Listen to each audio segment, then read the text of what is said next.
এতটুকু অন্তত আশা করতে পারি যে এই দলটা অন্যান্য রাজনৈতিক দলের যে কাঠামো, সেই কাঠামো ভেঙে নতুন কাঠামো তৈরি করে ওরা সামনের দিকে অগ্রসর হবে ইনশাআল্লাহ। আমরা যেন যারা সাধারণ মানুষ আছি, নাগরিক আছি, তারা যেন একটা মানে আপনার স্বাধীনভাবে মত মত প্রকাশ করতে পারি। অবশ্যই আমরা চাই হচ্ছে যে আমাদের তো আপনার সব রাজনৈতিক যতগুলো দল আছে, আমরা দেখতেছি শেখ হাসিনার আমলে যে বিষয়টা ঘটে গেছে, আমরা হচ্ছে যে কেউ আমাদের যে বাইরে ছিল ভোট দিতে পারেন, গণতান্ত্রিক মত প্রকাশ করতে পারে নাই, একটা পোস্ট দিতে পারে নাই ফেসবুকে।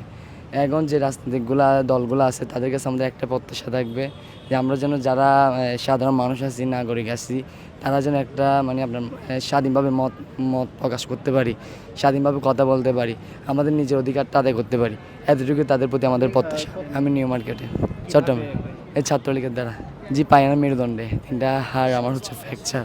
এখন বাংলাদেশের নতুন রাজনৈতিক দল হিসেবে আমরা মনে করি গণ অভ্যুত্থান পরবর্তী দল হিসেবে এই দলের প্রতি বাংলাদেশের মানুষের চাওয়া পাওয়া খুব বেশি থাকবে। তো আমি আশা করব যে এই দলটা অন্তত বাংলাদেশের প্রান্তিক পর্যায়ে পৌঁছাবে।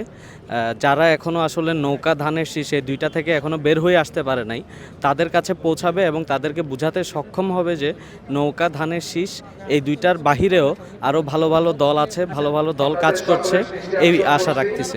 এই দলটা যেহেতু এত বড় একটা গণ অভ্যুত্থানের নেতৃত্বে ছিল, আমরা এতটুকু অন্তত আশা করতে পারি যে এই দলটা অন্যান্য রাজনৈতিক দলের যে কাঠামো, সেই কাঠামো ভেঙে নতুন কাঠামো তৈরি করে ওরা সামনের দিকে অগ্রসর হবে ইনশাআল্লাহ। শিয়া বাটার ও ভিটামিন ই সমৃদ্ধ lily glam beauty soap. Lily, always beautiful. আসলে গণতন্ত্রে পরিবারতন্ত্র এটা তো হচ্ছে এক প্রকার বাকশাল কায়েম করার একটা ধাপ, গণতন্ত্রে পরিবারতন্ত্র চালু করা।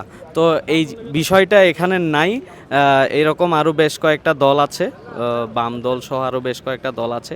তো ওদেরকে সাধুবাদ জানাই এবং এই বিষয়টা যাতে ধরে রাখতে পারে এই কামনাটুকু থাকবে।